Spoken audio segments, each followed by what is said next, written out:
Oh, this could be it. This could be the dagger right here. 5 on the shot clock now. Ooh! Oh! We have to get ready. Yeah, Join us. We got to do the real show. Join us. The wrap-up coming up right now.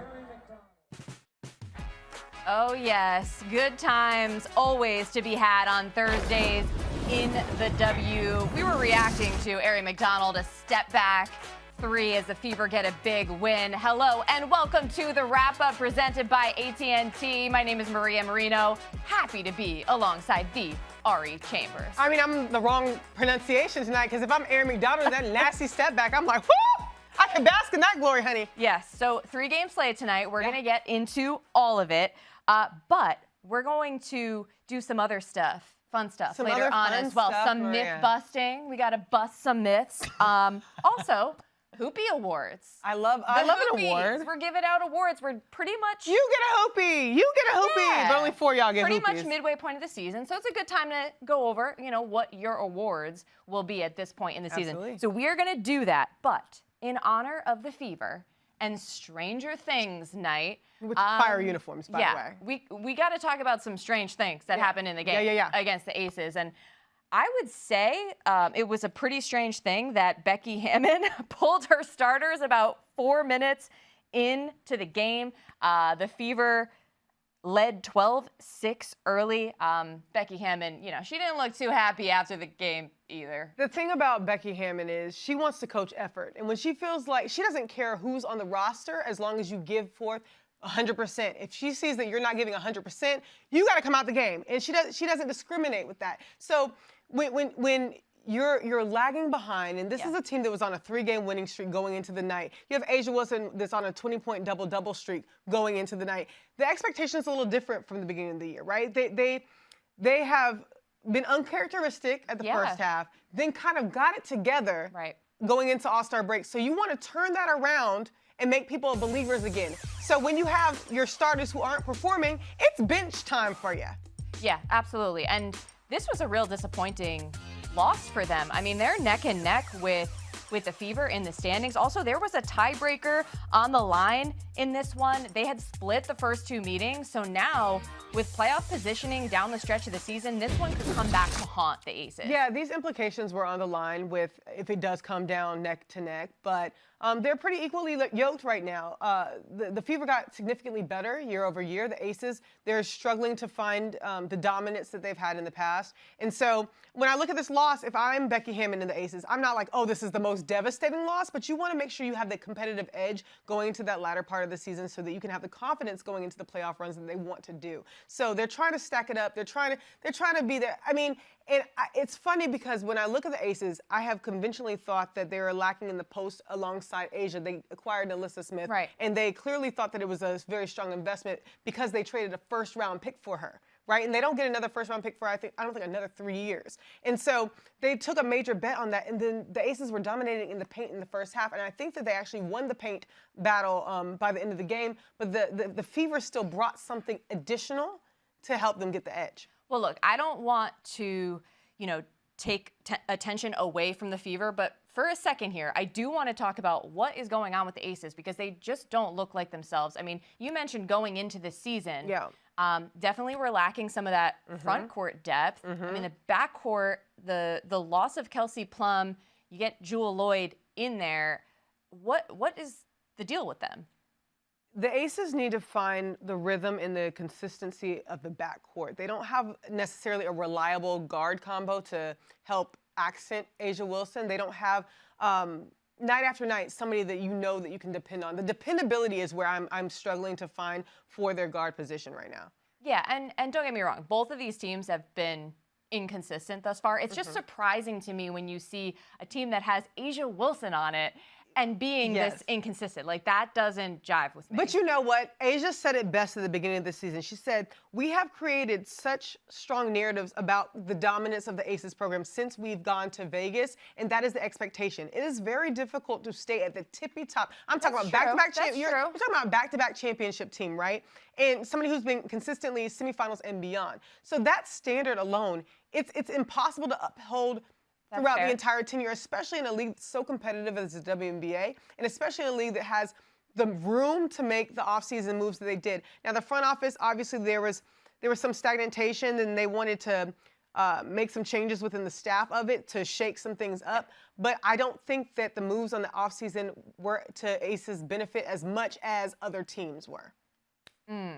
Yeah, so Becky Hammon alluded to this last season, saying that the Aces, they just kind of lost that edge a little bit, and now we've seen even more of a dip. But we got to talk about the Fever side of things. I mean, they're the ones that won the game. You know, Caitlin Clark still out, missed her 12th game of the season, but other players are stepping up. I mean, who has caught your eye on the Fever for what they've been able to do? You know, Aaliyah Boston has approached this season with way more confidence. You can see that year over year, she's getting better, more set in her position. She's come on the threes on the night. But her and Caitlin have been a great 1-2 combo. And without that, she has still maintained a high shooting percentage. She's the most efficient shooter in the league. And Ari McDonald has been able to step back we were reacting to. Carry, right? Like, everybody's wondering how they're going to compensate in the point guard position. Ari McDonald is still a high IQ point guard. She's still very quick. She knows how to push the pace that the Fever has been trying to uphold. But then you can't forget about Natasha Howard. She's the Commissioner's Cup MVP for a reason. She said in her postgame that her defense sets the tempo for her entire team. So she is that veteran leader that they look to say, hey, what mood are we going? How are we approaching the game? So Natasha Howard, she knows how to show up when it counts on both sides of the floor. I mean, she has been so solid for them. And as far as McDonald is concerned, I don't know where the Fever would be without her. I mean, it was so clear at the beginning of the season when Caitlin Clark went down that all of a sudden the point guard situation was looking pretty slim, pretty grim, and luckily McDonald was out there for them to pick up. But you know who else they have? They have Kelsey Mitchell. We were wondering for the Fever how they're going to compensate for the three-point shooting. Well, you have one of the best three-point shooters to ever grace the planet, Kelsey Mitchell, okay? Range where? She doesn't care how deep it is. She's going to shoot it. And she's your favorite young player's favorite player. Right. Low key.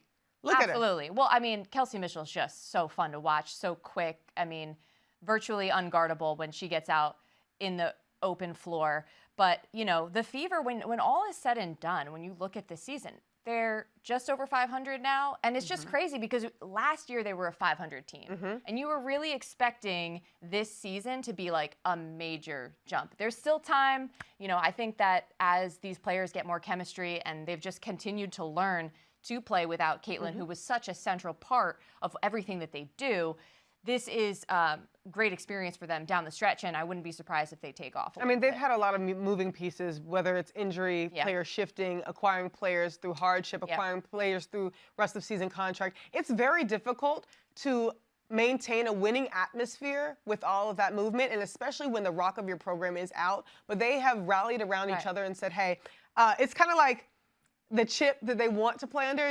Teams just love being like, oh my God, we're the underdog, the world's against us, and it's to their benefit. We saw that, but we saw the levity within it all when they won the Commissioner's Cup, and in the locker room, you could tell they like each other. And they kind of are like us against the world in a way that it's kind of reminiscent of the Aces in mantra, in morality. And so I see that within the Fever team this year. Now, is it them against everybody? No, but let them tell it, and it's the culture to cultivate winning. Again, with Clark out, they've had to find this whole new identity that has been centered around defense. Stephanie White has been harping about it, and you know they hold the Aces to 70 points, so huge win. Again, this could really come into play down the stretch of the season with that tiebreaker. But another game that was on this evening, the Sparks in Connecticut, and I gotta say, this started off pretty competitive. It did not end competitive. The Sparks end up winning big, 101-86. Kelsey Plum, the aforementioned Kelsey Plum, going over to LA from Vegas in the offseason. She gets a 30-piece tonight. Don't look now. The Sparks have won 4 in a row. I mean, the Sparks are on the up and up. I talked to Rickea Jackson, an all-star, and she said we're clicking. Again, I always resort back to chemistry because these are the top 156 players in the world. And so the separating factor is just how can y'all come together and play your roles. especially through injury, through different players being out. But Rickea Jackson said that they're learning to gel together. And also, Azurá Stevens, we don't talk about her enough. I agree. Her career has just gone up significantly this year. She's the dark horse that we probably should pay mind to. But Kelsey Plum, again, another chip on her shoulder. She's going to the Sparks. She has something to prove for herself. She's had a transformative year both on and off the court. So she's getting back to her core as a basketball player. And she can put up 30-point nights at any given time. And then when you have an asset like Dearica Hamby, who's a motor for your entire team, you have the veteran leadership of Hamby, and she takes a lot of pride in being on the Sparks. So all that put together, hey. We haven't even seen Cameron Brink on the floor. I mean, this is... We need a return of Cameron Brink! Yes, straight to Cam. And so they're 10th in the standings right now. I definitely think they're going to be in the mix fighting for a playoff spot down the stretch of the season. Definitely could see them being competitive. Maria, before we move on, they're 10th in the standings, but also 10th in rebounding. And when Cameron comes back, they're going to improve on that rebounding. I'm pretty sure she's a long body. I'm looking for the She's blocks. getting right there. I'm looking for the blocks. She's going to be blocking, swatting away. And we're not going to get into Connecticut too much, but just a bummer. I feel like the vibes are just... Bummer. They're just figuring it out. It's a completely new staff, completely new players. They had to blow up the team last year. That, you know, it was a win now mentality for them in the past 5 years. When that happens, you have to blow up the team, and it's a completely new system. They're learning each other. It's going to take longer because they are younger, but yeah, Connecticut's just figuring it out. Yikes. Okay, also, the third game of the night still going on, Storm and Sky. We will keep you updated, but in the meantime. Yeah. Our guarantee of the day, presented by AT&T. And we got to make this a little juicy, Ari. Okay, juice it up, Maria. As you know, you were there at All-Star. Yeah. Big conversation, the CBA negotiations. And so that is what I am making my guarantee. Hear me out on this, okay? I guarantee there will not be a work stoppage going into next season.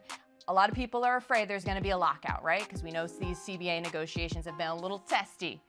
But to me, both sides have to understand how detrimental that would be when the league's momentum is going the way it's going. You do not want to halt that.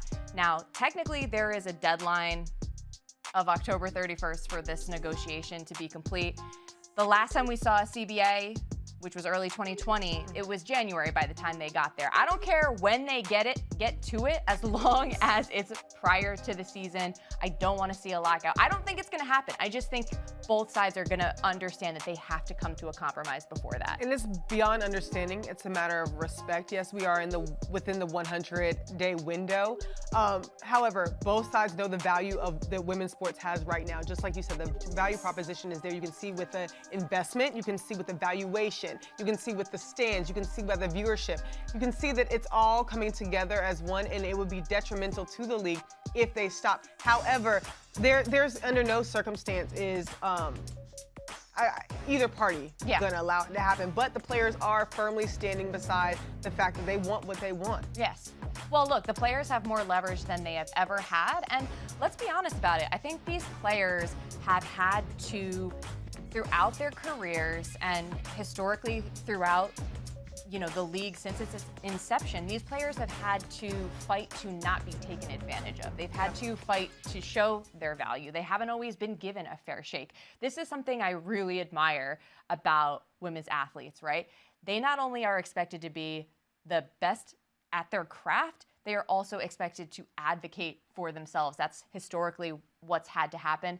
And this time, as I said, they have a cold, hard numbers case to show why they should be getting a significant pay raise. Well, yeah, I mean, the quote that you all just saw said, we're not fighting for anything unreasonable in negotiations. We're fighting to share in the growth that we've created. And they stand by that. They know that they are the reason why the league is growing. With no players, you don't have a product. So it's really simple for them. They're asking for salaries that reflect their true value. And to be very, very candid, I know we're going to get into this. Yes. They are not asking for equal pay as the NBA. I hate that the NBA is even in this conversation. We did not once mention it, right? Like, not once when they had those shirts on. It's a matter of, hey, we know what we're worth, and we're going to continue to fight. All right, so I'm glad you took us there. I landed before I started. Sorry. No, this is fine. This is what we're doing here. Mythbusters, because there still is so much misinformation and or miseducation and or misunderstanding about what is going on with the CBA. Okay, so that brings us to our first myth. Oh, well, look at that. We look fierce. Okay, go on. I'm glad I didn't wear that jacket tonight. Pythagorean theorem right behind us. Okay, so Mythbusters, okay? The first one, you just said it. The myth is that the WNBA players are essentially asking to be paid like NBA players. And Ari, that is not the case. Explain what it is, please. They are currently sitting at a 9.3% revenue share. They want that to increase. Their male counterparts get 49%. When you have just more numbers coming in, more value coming in, you're going to want to see more of those dollars. It's kind of reminiscent of or similar to the NIL treatment in college. You want to be able to make money off your likeness. This is simply that. They have so much room to say, hey, we deserve more in that, because now the landscape is growing in marketability and revenue. So they're well within their right to request this. Is it a huge jump from 9% to 49%? Yes. But I think that there's a sweet spot that they can find that will allow them to get the return on product that they present. Like, we always talk about return on investment. No, this is a return for being the product so you can see the fruits of your labor. Well, look, we all understand the NBA, they're in a completely different place. They had a 50-year head start on the WNBA. Absolutely. This is a new evolution of the W and where they sit. And from what I understand, it's not only do they want an increased percentage of revenue, they're also seeking for that percentage not to necessarily be fixed, right? Because there's so much rapid growth happening with the league. It's like, hey, we know in a year, in 2 years, in 5 years, this stock is just going to continue to rise, and so they don't want to be necessarily tied into that fixed rate. That's why I'm so proud of them for having the wherewithal to say, hey, we want the percentage of revenue as opposed to the standard number, because I go back even 5 years, if they would have demanded a number that would be reflective of the landscape now, it might have been far-fetched. So you don't want to put a cap on the trajectory of women's sports right now. Right. So it's just smart the way they're approaching it. I think the CBA in general needs more flexibility when it comes to give and take between salary cap space. I think they need a softer cap. I'm not trying to impose my opinions on players and what they should demand, but it should be more workability and flexibility when it comes to growth within women's sports. Okay, there's something else I need to get off my chest. All right. What's up, Buki? All right, so a lot of times I see people in the comments. Yeah. Oh, God, you read the comments. That's the first ear. I know. Okay, I hear reports that the WNBA lost a significant amount of money last year. $40 million is the reported figure that's out there. Here is why that doesn't necessarily matter, okay? We're talking about the future. We're talking about going forward. There is a cold, hard numbers case for why the WNBA is going to be significantly more profitable in the coming years, okay? Number one, increased money coming from the media rights deal. Yes. All right? So we're up to about 200 or so million a year, and that's before you even throw in other deals. So you're looking at a deal that is going to be several times what they were earning previously. All right? That's really important, because a big reason why they lost money in the past is because that media rights deal was probably undervalued and they weren't getting enough for that, okay? Now, next point. Expansion fees, okay? We've heard reports that the 3 latest franchises that were announced, so Cleveland, Detroit, and Philly, each are paying $250 million. Again, $250 million. Mind you, Mark Davis bought the Las Vegas Aces for $2 million. Unbelievable. $2 million. That's $198 and just to also show you the growth, right? Golden State, less than 2 years ago, only paid $50 million to come into the league as an expansion team. And we're already seeing how much that number has jumped. And then finally, I'd just like to point out, with all of these new teams, guess what? There are going to be more games on the schedule. And we've already seen the attendance continue to go up. More games, more ticket sales, more concessions. I mean, these owners are going to be making more money. And that's why I think it's important to also clarify, Ari, like when you saw the phrase, pay us what you owe us, I think what they're saying is when you look at the team valuations that have already gone up, these owners have gotten instant ROI. So that's where now we've got your investment to this point, now reciprocate. I really love your point about the schedule being longer, because initially it was the argument of, oh, it's just your summer job. But now with the prioritization clause within the CBA, you're going to want your players to prioritize the WNBA, which means the overseas opportunities are going to become obsolete because they cannot report to their overseas teams because of the EuroLeague schedule or whatever league that they play in. So they're going to have to figure out a way to be sustainable for the full year with the elongated schedule, so it's more wear and tear your body. And I know that health and benefits in that way is a completely different subject, but just having to be able to maintain that is a thing. But I do want to read directly from my computer here. Golden State Valkyries, $500 million value. $500 million. New York Liberty, $420 million. Indiana Fever, $335 million. Aces, $290. Seattle, $285. Those are the top 5. Right. That is an instant return on investment. That if you look back in 2020 when they first negotiated, or the last negotiated their CBA, that was not the case. No. Maria just told us that's just not the case. Right. So you want to be able to grow with the times. I do anticipate a more flexible bargaining agreement this time. And again, this is all coinciding. Timing with next season is, again, when all these new things like the media rights deal, that kicks in. Okay, I feel like we just debunked several myths in one, but we have one more official myth that we want to debunk, Ari. Okay, and that is that the WNBA players are divided on where they stand with what they want in the CBA. I just want, first of all, not true. Second of all, not true. Have you ever been in a room of 156 people and agreed with everybody? Absolutely not. But what the WNBA has been able to do is join as a united front, come to a general consensus for the better good, the greater good. We saw this in the bubble where they were able to join together, wear the Vote Warnock shirts. They were able to advocate for Black lives.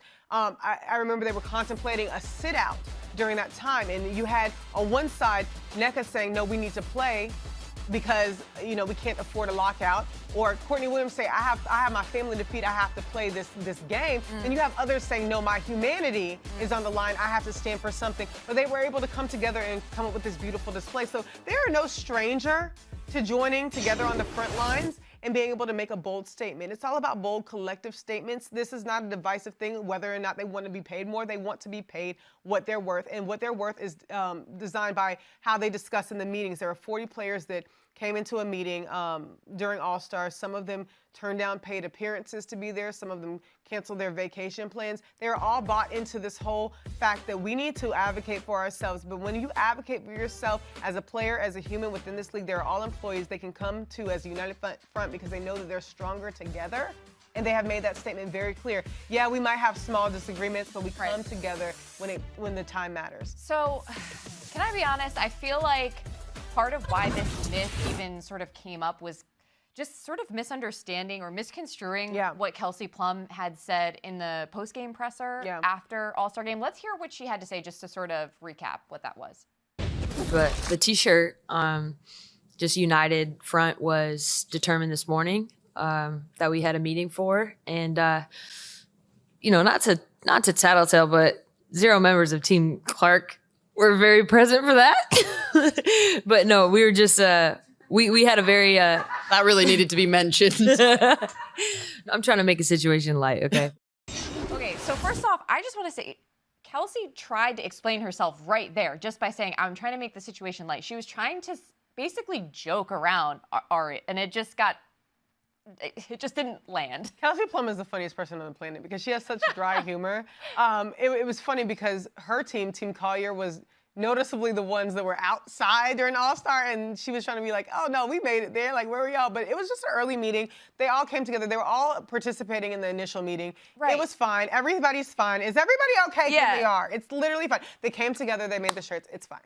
Well, absolutely, but also if you saw KP throughout the whole weekend, she was kind of being playful, talking trash, they were being competitive, and that was just she was just giving another basically and that's taking why I another want shot everybody at Team to Clark. just exhale, because these players they know each other. human. They've known, no, but beyond that, they know each other. They're not strangers. And so this is just a comedic relief for them. Then sometimes your humor doesn't land. Sabrina got it. Yeah. She just didn't think Sabrina it was necessary. was actually the funniest part. But like, her face. she was like, what? Like, but like, also, that's okay. Because at the end of the day, each and every one of them showed up and made the statement and had the audience behind them. It was the most beautiful display of activism and advocacy for the crowd to be involved. The players did not even know that the audience was going to have the signs, but just hearing the collective say, pay them, and then them wearing that display.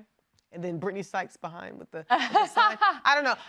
Obviously, we're reporting on this, so I'm not going to take a defensive side or a definitive side. But I just think that the players have always been on the right side of history, and they're going to be the ones to prove that women's sports deserves this. Nothing moves until women's basketball moves. Women's basketball is the catalyst for fair treatment within women's sports in this country. And so all eyes are on the WNBA to make the right decision to value these athletes in the correct way. And we need to realize that this is a bargain. So it's at the same time as the players have their demands, the ownership does too. And then the WNBA sits somewhere in the middle to help facilitate that. So we're going to see the owners probably having a lot more flexibility than they have in the past, because there's a return on investment there in a way that they haven't seen before. There's a profitability there in a way that they haven't seen before. So I anticipate it to be a lot more amicable than what it seems right now. Well said. And, you know, it's been a little heavy here the last few minutes. Let's lighten it up. Not like the way that Kelsey Plum tried to keep it light. We're gonna keep it light in a different way, because we have the Hoopy. Woo! The Hoopy Awards. Oh, yeah. Like I said, a little bit beyond the halfway point. What are we doing? We're giving them a little jig, you know, a little shoulder action for the award show. Okay, moving on. We're sick of me, okay? Not at all. You're just bringing out my inner nerdiness. It's fine. Always wanted to host an award show. So we got the Hoopies. Almost. Sorry, it's late. It is late. Okay, all right.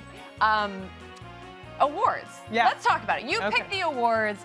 The first one we are going to do is one that's like pretty straightforward, and that is MVP. Always hard to pick the MVP, but the winner so far. Looking into the clouds. Nafisa Collier. I mean, how could you argue? You know, she's been working on her skills. I mean, every single year, just when you think she's at the top of her game, she just finds ways to improve. She makes the Minnesota Lynx exactly what they are. Just her versatility, never-ending motor, being able to do everything on the court and do it very smoothly, right? Like she just does it for me. So I don't know if the music is like technically playing me off at this point, but I am going to comment that, I mean, to put it simply, best player on the best team. I mean, Minnesota has had an incredible season. You know, Fee leading the league, 23 points per game. Also 4th in blocks and 5th in steals. We know she's a two-way player. And reigning defensive player of the year. Oh, yes. Yeah. Oh, yes. So anyway, MVP. MVP. So far, so good. Okay, next up, we have the Hoopy for most improved player of the first half. And Ari, you have chosen Erica Wheeler. Let me tell you something about Erica Wheeler. She is the prime example of fit when it comes to WNBA. The Fever was just not a fit for her last season. I'm sure she'll admit that. She had a new chance with Seattle and has just been able to contribute in ways we have not seen in a few years from her. And she plays with a different level of joy. She says she loves playing with her teammates. Skylar brings out a feistiness in her that she wanted ignited, and it's a great fit. We're seeing a new Erica Wheeler this season, and especially if you're newer to following the W, like say last season was like kind of your first taste. You are seeing a completely different Erica Wheeler from last season. I mean, she's playing pretty much double her minutes. She's also averaging about 7 more points per game this season. So you're just seeing her, what she can do. Her ability to be utilized is higher on Seattle. So just the utility alone. I mean, this is, you're talking about somebody who is a WNBA All-Star MVP. So she's not nobody, right? Correct, correct. She's going to continue to prove that. She has a passion about her, a drive about her that matches so well with Seattle Storm. I do think that her energy matches. Yeah. I understand we talk about skill set all the time. I'm an energy type of person, and I just think she meshes really well with this team. And just to be clear, yes, she's been here, but a lot of people that are newer to watching the W just hadn't seen that Erica before. Now you see her. Moving on. This one is interesting. Best trash talker. And the Hoopy goes to Courtney Williams. And it's funny because Courtney Williams could cuss me out and I'd still take it like she's joking. But no, she always talks because she knows that mid-range is so solid. She knows that she's with a system that depends on her to run that point guard position, and she just gets it done. And I love when she interacts with the audience. A lot of people are like, oh no, she might be distracted. That girl is not distracted. She will pull up in your face and be like, what was said? I love it. Well, to your point, what's so funny about Courtney Williams? I mean, everything that comes out of her mouth, even if it's trash talking, like, it's hilarious. It's so funny. You know? She's so funny. And then she gets it from her daddy. Her daddy should be honestly honored right with her, because Don Williams, you can hear from the audience, they collectively trash talking. You hear it from the stadium stairs to the court. It doesn't matter. Court on the court. Exactly. Court on the court.